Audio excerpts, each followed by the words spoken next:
I dated a girl who said she loved the outdoors. She loved the mountains, hiking, camping. We went on a camping trip. And the second day she said, to be honest, I wish I was at home on the couch watching TV.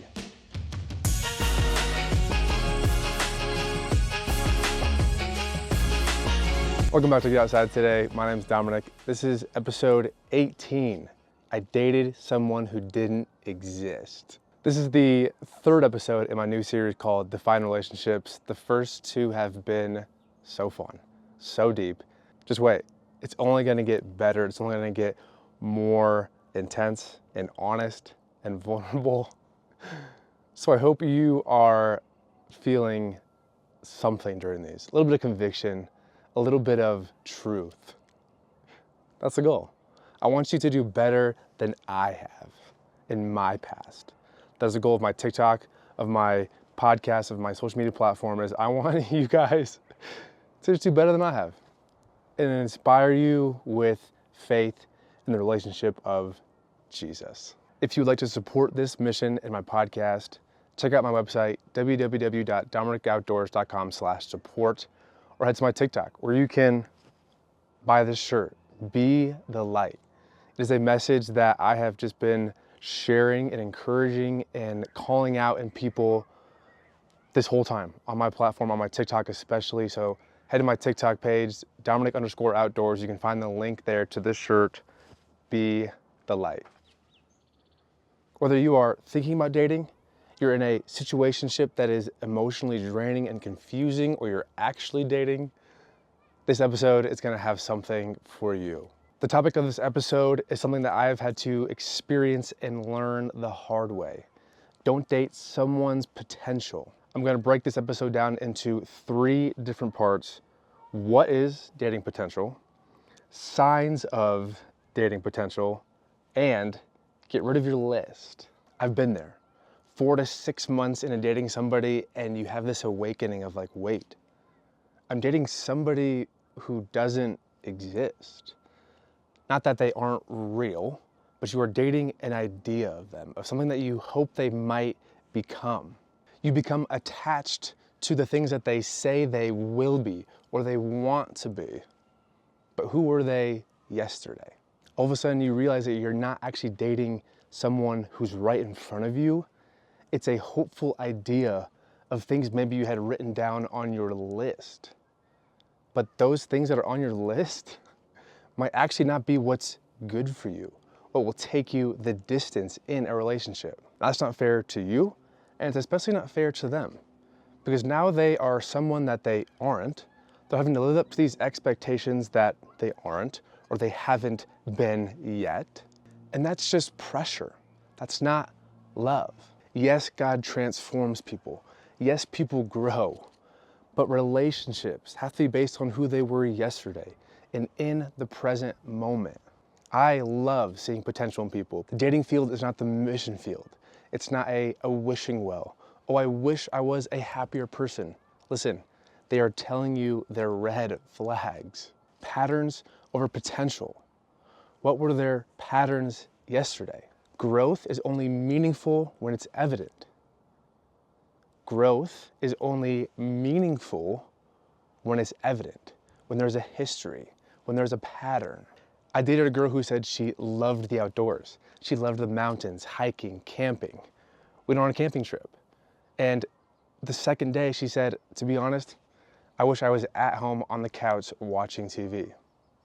A girl told me she loved fitness and a healthy lifestyle and going to the gym. But it didn't show. If they say they want to start reading their Bible or communicating better or having hard conversations, but there's no effort, there's no proof of this effort, you're dating someone they wish that they were. It's easy to match someone's words, to match someone's interests. And you have to look out for this. You have to be careful of this love bombing. A girl told me she loved football, huge football fan. Great, exciting, me too. Sunday rolls around, getting excited to watch football with her, and her response is, oh, so you're just gonna sit around and watch football all day?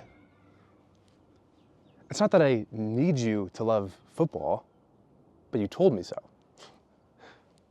I want to believe you for your word and who you say you are. I've dated someone they're not. And many times they told me so. They wished that they were happier. They wished that they were better at reading their Bible or going to church. It's like sometimes these red flags are right in front of our face. Sometimes the hardest thing to find in the cabinet is literally right in front of you. What makes dating potential really hard for me is that I love believing in people and championing people and seeing the best in them and what they could be. It's one of my favorite things about myself, but also it gets me into the most trouble. I'm someone who can easily put myself in someone else's shoes and create chemistry pretty easily. But chemistry is not the same as compatibility. Chemistry gets things going, but it's not what lasts. We're so funny, we love to ask God for signs. She loves the same band as I do? What? She loves hiking like I do? At me. She loves In-N-Out fries too? What? Everyone hates In-N-Out fries. God, she must be the one. No, you don't need a clone of your playlist. You don't need to marry yourself.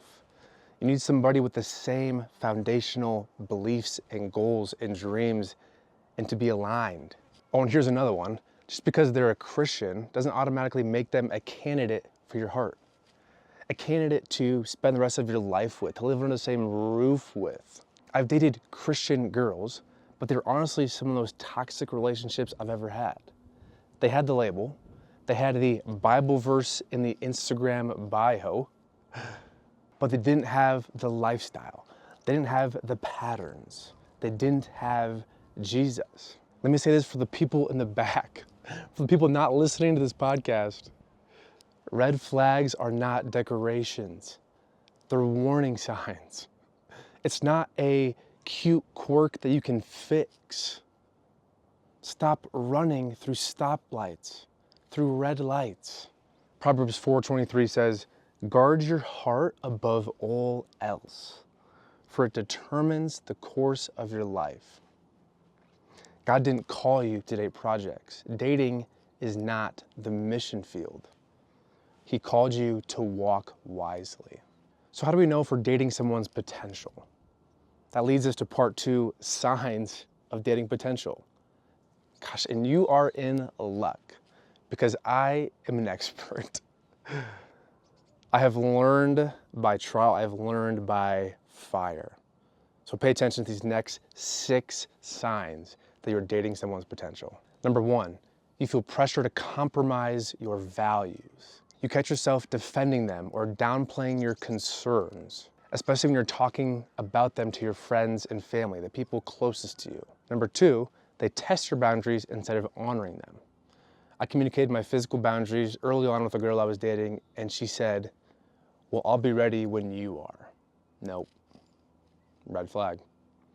Boundaries are meant to be fought for together, not respected. Number 3, they say one thing, but their lifestyle says something different, as previously mentioned. Number 4, you feel concerned about certain parts of the relationship, but you ignore them because they're trying.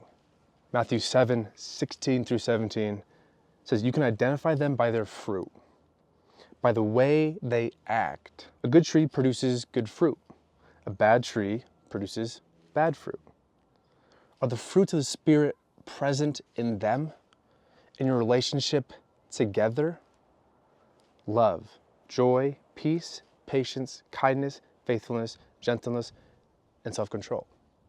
If one of those is missing, number 5, you're drawn to the fun version of them, but you feel off in everyday life. I've done this way too many times. I've dated the version of somebody who was the life of the party, out having a good time, but behind closed doors, not the same person. And number 6, this one's a big one. Do the people closest to you and your mama know the whole story? Or do they just know the highlights of them? Not that people need to know your whole business, your whole relationship, but are you hiding certain parts because you know there's red flags that you are avoiding. Listen, your family knows best. Your parents, your siblings, your closest friends. So if they see something that you are just trying to brush off because you know, those are red flags.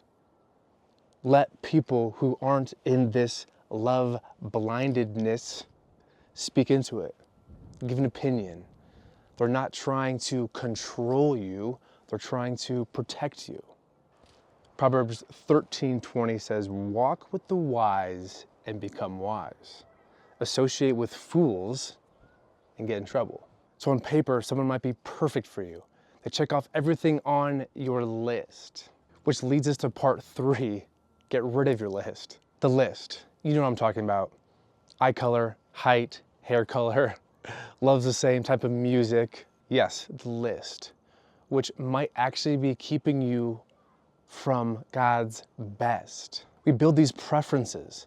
Like if only they were just more like this, or more into this, or look like this, then it would just be perfect. I'd be in love with them forever. But these things won't hold life together when things get hard with them. Big biceps doesn't mean strong character. Good hair doesn't mean they know how to handle conflict. A perfect playlist doesn't mean they can love you like Jesus. What's more important is, do they bring peace or do they bring chaos? Are the fruits of the Spirit evident in them and in you two together? Or are they just words in their Instagram bio? There's nothing wrong with preferences, but don't get them confused with standards. Hold on to standards rooted in Scripture, not in surface level ideas. I've dated girls who checked off the boxes on my list, and there's a reason why I'm still single. If you're brave enough today, let God rewrite your list, because His version of your person will always be better than what you think is your person. Romans 12:2. Don't copy the behavior and customs of this world, but let God transform you into a new person by changing the way you think. You don't need perfect, you need purpose. You need peace. You need the fruits of the Spirit. Listen, I know some of these ideas might have been hard to hear. You might have felt a little bit convicted today. Are you dating someone's potential? Your future deserves honesty. Your heart deserves clarity. And your future deserves to be built on a foundation that lasts. This episode reminded you of a friend or a family member that might be in this situation, send it to them. Or someone who has had experience in this, send it to them. We want to champion each other into doing better in our next relationships. The start to this new series, Define Relationships, has been amazing. This is the 3rd episode, and it's just gonna keep getting better. We're gonna get deeper into relationships. We're gonna just bring more clarity into the things that we have struggled with. Evaluate your past relationships, your current relationships, and ask God for clarity on how to be better, on what to do better for the next relationship or for the next chapter in your current relationship. Because you are so worth the 1% each and every day. As every day, get outside today.